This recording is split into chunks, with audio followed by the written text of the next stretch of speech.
Hi, I'm Johns Hopkins with Baltimore Heritage, and we're back with the final part in our 5-part series in the shadow of industry, where we're exploring historic industrial sites along Baltimore's waterfront, here with our partners at the Baltimore Museum of Industry. And as usual, I'm going to be joined by my colleague Curtis Durham in just a second. And for the last time, I have to say thank you to PNC Bank for sponsoring this series.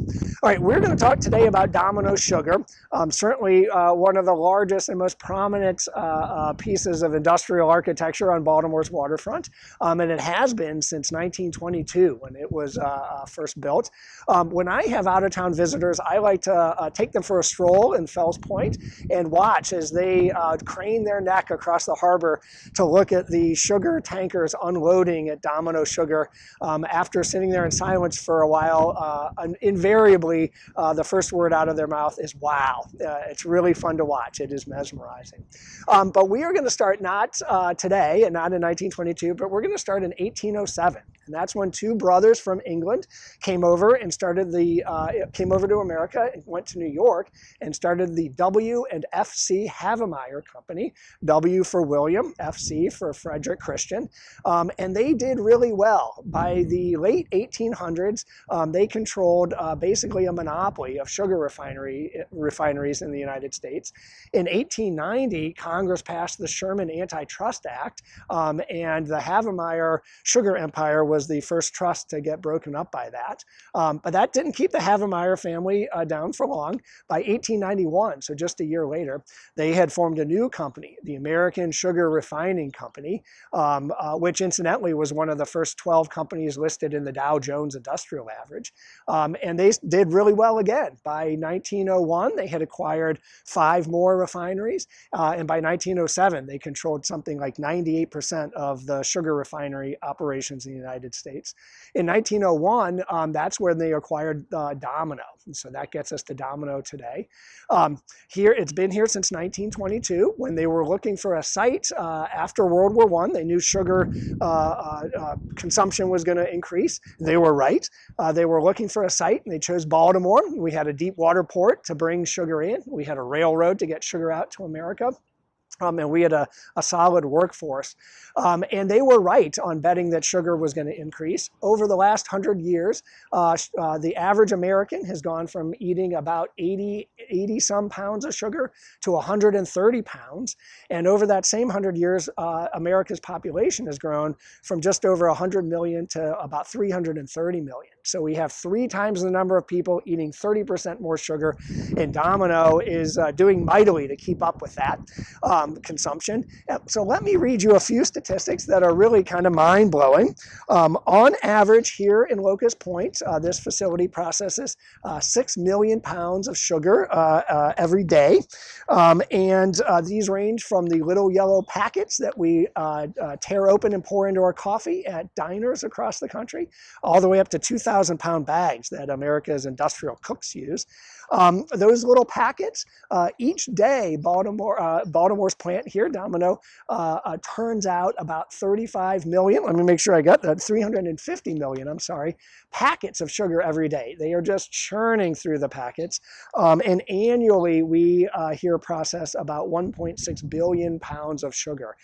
So even though we were built in 1922, Domino Sugar here remains a state-of-the-art facility that is really producing a lot of the nation's sugar.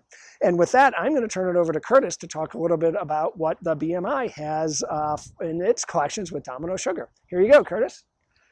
Thank you, Johns. And thank you again, PNC, for your generous sponsorship of this video series. We have a lot of Domino products in the collection. We have bags and boxes and bottles of sugar products. We have cane and confectioners and granulated sugar. We have tins for storage, and we have crates for shipping. We have cookie cutters and glass jars. One glass jar is shaped like a bear, and it has cinnamon and sugar in it. We have syrup cans and cookie jars and one porcelain doll. We also have recipe books and menus and advertisements. So in order to keep this diverse collection nice and safe, we have to keep everything at a low relative humidity and at a stable temperature, because otherwise fluctuations can warp wood and paper products, and we have to keep everything out of light because ultraviolet radiation can fade these wonderful colors on tins and paper products. So if you'd like to donate a unique Domino product or piece of ephemera that you have in your own collection, please let us know. But be sure to empty its contents first, because we like to keep our collection refined. Thanks, Curtis, and I hope you do get a bunch of Domino Sugar donations to add to your collection. Let me wrap up by talking, of course, about the Domino Sugar sign. We can't have a video about Domino Sugar without the Domino Sugar sign. And I will bet you, whether you pass by this sign on a daily basis or maybe a weekly or monthly basis, that you are saying it wrong. If you look at that sign, it has an S on the end. It is Domino Sugars. We in Baltimore have somehow dropped the S. But then again, we also say the main street in Fells Point is Thames Street, and the main river creating our harbor is the Patapsco River. So I think dropping the S is a minor sin, and I say carry on with it. So we're going to talk about the Domino Sugar sign. It was erected in 1951, so it is almost 70 years old. One of the largest neon signs in the country, and dominating Baltimore's harbor for that almost 70 years. Neon got its start not here in the United States, but in France. A French gentleman, Georges Claude, in 1910 had developed neon tubes, and he put two of those in 1910, 40 feet long each, at the Paris Auto Show. And the red neon tube lights, the neon lights attracted maybe more attention than even the new cars did.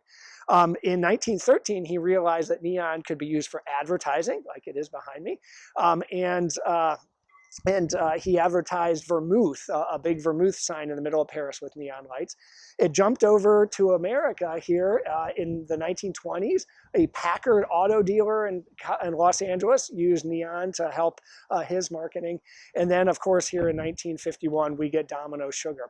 Let me read a couple little statistics about the sign. It is 70 feet by 120 feet. Its square footage is bigger than the infield at Camden Yards. It has 650 tubes making up the sign, and the D in Domino is as tall as a 4-story building. All right, I'm going to conclude by just one short story. A friend of mine, Melissa Gear with WYPR, recorded in a podcast. About 10 or 15 years ago, this facility had a fire in it. And the firemen came, they put out the fire, but it had damaged the electrical supply. And the plant manager at the time had to make a decision. The supply could go back on that night and either run the sugar operations or power the sign. It didn't have enough juice to do both. And of course, he chose to power the sign, knowing in his heart that with the sign relit, all of Baltimore would know that Domino Sugar had survived the fire and was here for another day. All right, with that, I'm going to say thank you and turn it over to Peter O'Malley, who is with the American Sugar Refining Company and located here in Baltimore, to take us through a little bit of what happens inside the buildings. All right, Peter, we are all yours. Hi, I'm Peter O'Malley. I'm Vice President for Corporate Relations for American Sugar Refining Incorporated. And we own and operate the Domino Sugar Baltimore refinery right there on the Inner Harbor. It's a very busy place. We have about 490 employees processing sugar, packaging sugar, and then making sure it gets shipped out. You've probably noticed if you've looked across the harbor, you almost always see a ship unloading raw sugar at our dock. We take in about 42 ships of various sizes, anywhere from 40 million to 95 million pounds of sugar all year long. And they're coming to us from the tropics and subtropics, which is where sugarcane is grown. The sugar comes off the ships. We discharge it from the ships, and the sugar is stored just for a couple days, really, in our raw sugar shed. That holds about 92 million pounds of sugar. It's stored there briefly, and then it's brought into our refinery to start the process of taking out the impurities from that raw sugar. And at that point, the raw sugar, it looks like sand. It's about that texture, that color, and then it goes through the refining process. But when it arrives at the plant, it's about 97% pure, and we're just taking it up to about 99.9% purity. So it goes into the refinery from the raw sugar shed on a conveyor belt, and then it gets mixed with an affination syrup. It makes it easier for us to convey that raw sugar through the process. It goes into some centrifugals. We have several of them at the refinery. We're spraying it with hot water and washing off the outside of the sugar crystal, taking off some molasses as well. From that point, it gets melted in hot water, and then it gets put through filters to take out some of the larger impurities. And then it goes through other processes to take out the remaining impurities and colors. And then it's sent to the pan house. And it's in the pan house where we have these giant pans where we will boil the sugar. And we evaporate the water from the sugar, and we're left with the sugar crystal. That's then put through another centrifugal to separate the solid sugar crystal from the remaining liquid. Then it has to be dried. So the sugar crystals will go to these giant granulators, is what they're called, where hot air will pass through one end and the wet sugar crystals will go through the other. What we end up with is dry sugar crystals, which are then stored in our bin tower. And they're actually sorted at the top of that tower into various crystal sizes. Each sugar crystal is a different size. So we have the regular size crystals, fine, super fine, and those are then put into different packaging. We have 40 different packages, 25 different packaging lines, and then it goes to our warehouse and then shipped out to our customers. Something that might be interesting is why we're located here. You know, the company, it was American Sugar Refining Company at the time, and they had refineries in Boston, Philadelphia, New Orleans, and New York. And this was really the last refinery that they built. And it comes down to location, right? The deep water, so we can get these massive ocean going vessels in here from all over the world. The great rail network that was here at the time, and now we have the interstate highway system, which makes it even better. We're in a large population center, so we have access to skilled workers, and really the most important thing is proximity to market, not just the East Coast and the Mid-Atlantic, but really that Midwest market. And with the Port of Baltimore, we're the furthest inland port on the East Coast, and that's really why it was put here. And nothing has changed over the years. It's just gotten better with the highway system. So we're still in the perfect place.